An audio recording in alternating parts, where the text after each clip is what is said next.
Thank you very much. Thank you. Thank you very much. Very special place and a very special day.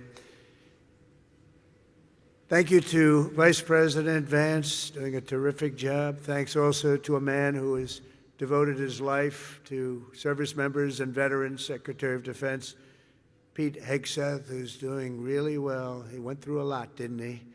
But he's doing really well. He's a tough cookie. That's what we want, is a tough cookie.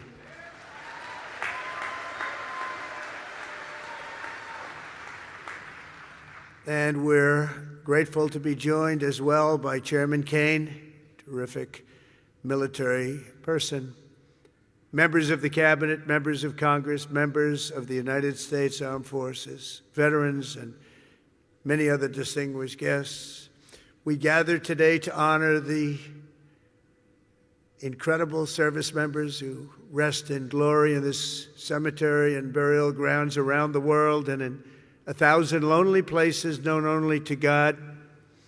In every hour of peril, in every moment of crisis, American warriors have left behind the blessings of home and family to answer their nation's call.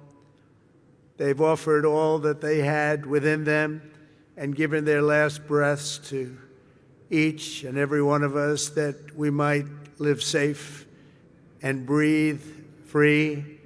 This morning we pay tribute to their immortal deeds.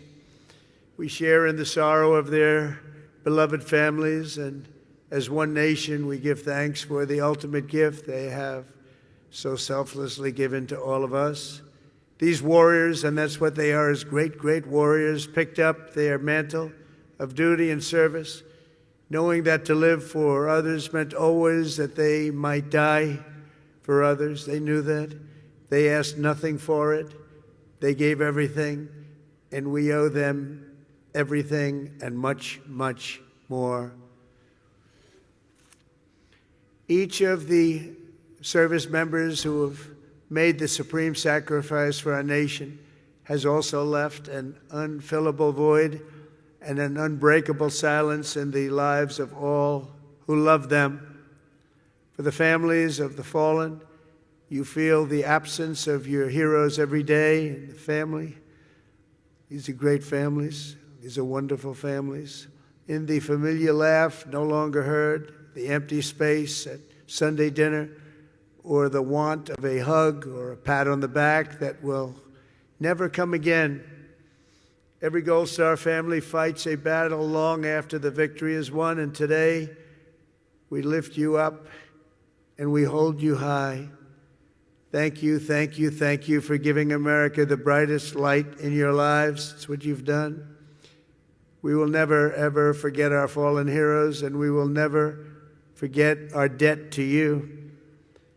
This Memorial Day is especially significant as we commemorate 250 years since the first American patriots fell on the field of battle. 2.5 centuries ago at Lexington Green, Concord Bridge, Bunker Hill, brave Minutemen and humble farm boys became the first to give their lives for a nation that did not yet have a name. With their deaths, men like John Brown, 23, Samuel Hadley, 28, and Abner Hosner, 21, ignited the flame of liberty that now lights the inspires everybody and the entire world. Those young men could never have known what their sacrifice would mean to us, but we certainly know what we owe to them. Their valor gave us the freest, greatest, and most noble republic ever to exist on the face of the earth, a republic that I am fixing after a long and hard 4 years. That was a hard 4 years we went through.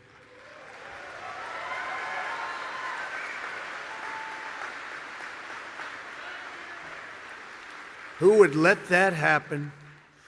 People pouring through our borders unchecked, people doing things that are indescribable and not for today to discuss. But the republic that is now doing so very well, we're doing so very well right now, considering the circumstances, and we'll do record-setting better with time. We will do better than we've ever done as a nation, better than ever before. I promise you that.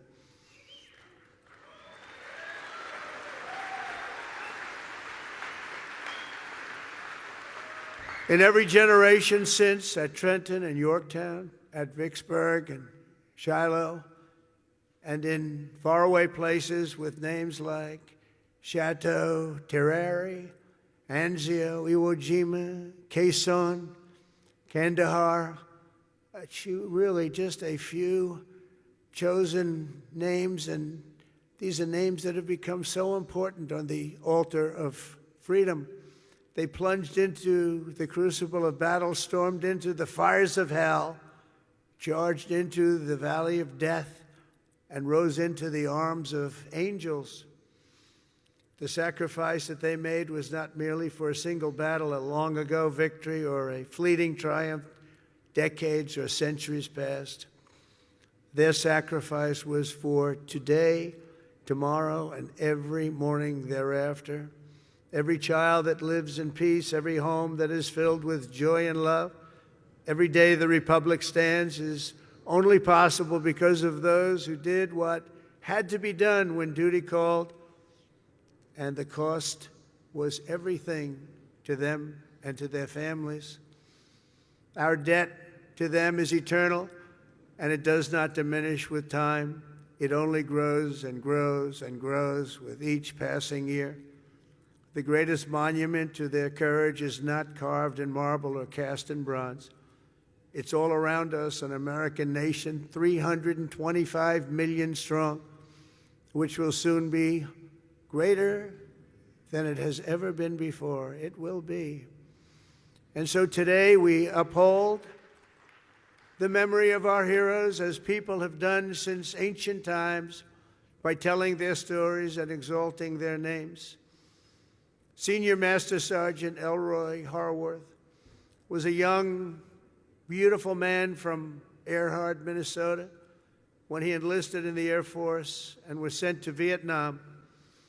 59 years ago this very week, Elroy and his crewmates climbed into the dark skies over Da Nang on a classified mission known as Operation Carolina Moon. Their aim was to blow up a key enemy bridge, and while other crews had tried and failed, they were determined to try and get it done in face of extreme danger, and they knew how bad it was. As their C-130 closed in on its target, and Elroy jockeyed his 5,000 pounds of explosives into position, the aircraft came under unbelievably intense fire. They'd never seen anything like it. Try as they might, they were hit as the plane swung low and they went down deep in enemy territory. Elroy was just 24 years old when he gave his life for America, leaving behind a beautiful young wife who was 7 months pregnant. That meant Elroy would never know the joy of meeting his son Troy or seeing him grow, and he would never have the pride to watch his son follow in his father's footsteps and serve 2 decades in the U.S. Army. Sergeant First Class Troy Harworth is with us today, joined by his wife Sonia and their son John, the grandson Elroy never got to hold. Thank you, Troy, and thank you, John, and above all, thank you, Elroy. Thank you very much. Please stand up. Thank you, wherever you may be.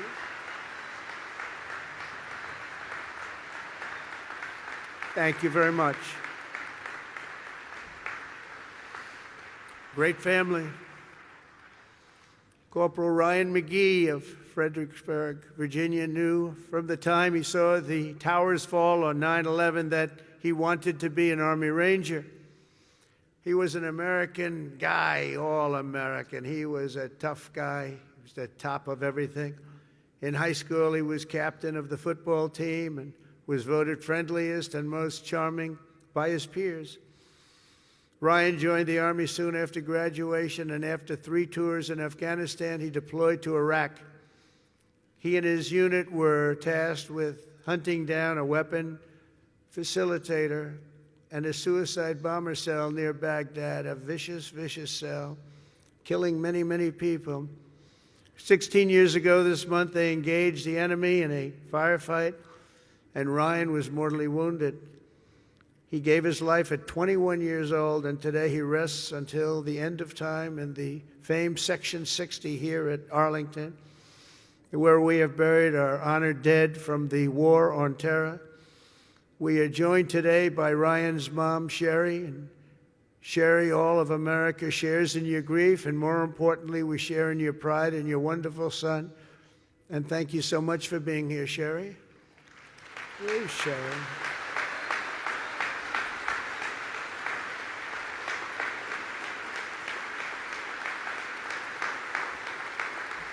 Thank you, Sherry. Thank you very much. On behalf of everyone. This crowd is so big, she's hard to find. Once I saw her, she really stands out. Thank you, Sherry, very much. Senior Chief Petty Officer Shannon Kent grew up in Pine Plains, New York, before enlisting in the Navy in 2003. And she quickly became one of the rising stars. She was an absolute winner. As a linguist, translator, and cryptologic technician, Shannon worked alongside elite special force units like Delta Force and Navy SEALs to help them capture and kill terrorists.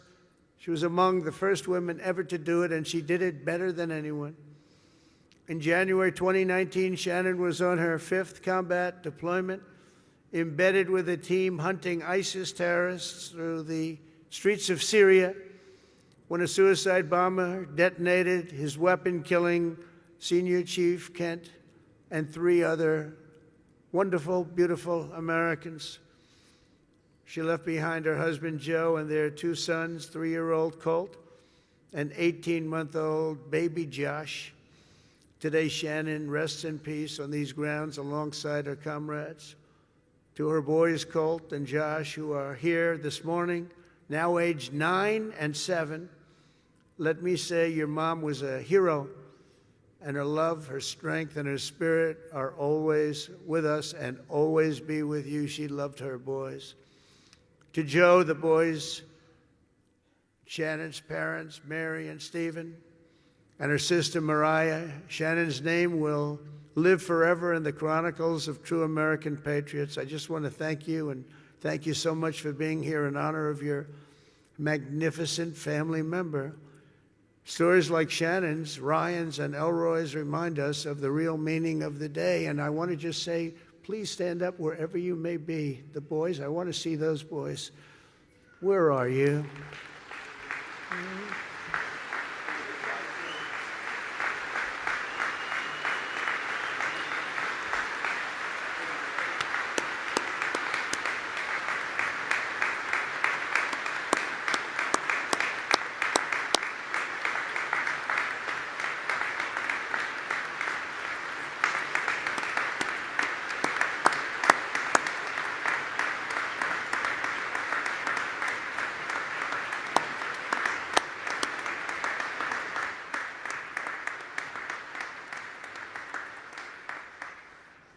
Yeah, good-looking guys.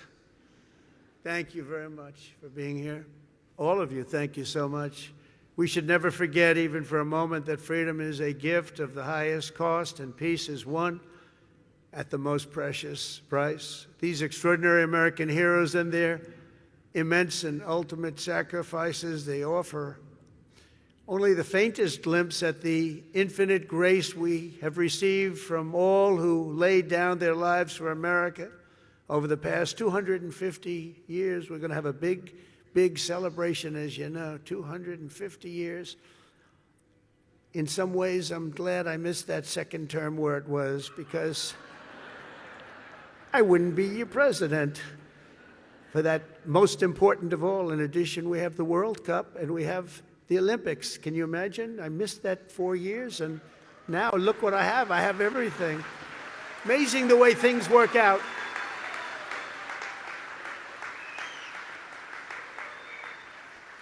God did that. I believe that too. God did it.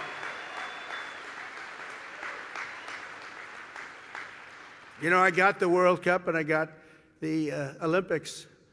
The 250 years was not mine. I'd like to take credit. But I got the Olympics, I got the World Cup when I was president.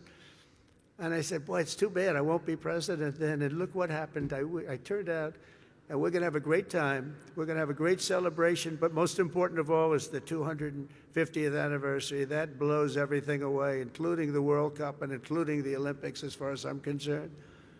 In any corner of this cemetery, at any resting place for our war dead, anywhere on earth, you'll find untold stories of equal heroism and heartbreak, unmatched patriotism and devotion, and acts of selflessness and courage so enormous they defy comprehension. Most people can't even imagine it.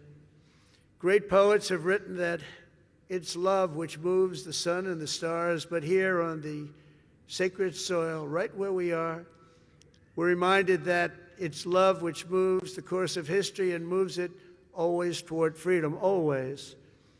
From Bunker Hill to Bastogne to Cantigny to Coral Sea, from Gettysburg to Guadalcanal and Concord to Kabul. America's best and America's bravest have fought, bled, and died so that we could pick up the torch of liberty, raise it high, high, high, and carry it onward to places they could never have dreamed of before. Today we honor their memory. We remember their gallantry. We just revere, in the highest sense, we just revere their incredible legacy. We salute them in their eternal and everlasting glory, and we continue our relentless pursuit of America's destiny as we make our nation stronger, prouder, freer, and greater than ever before. May God bless our fallen heroes.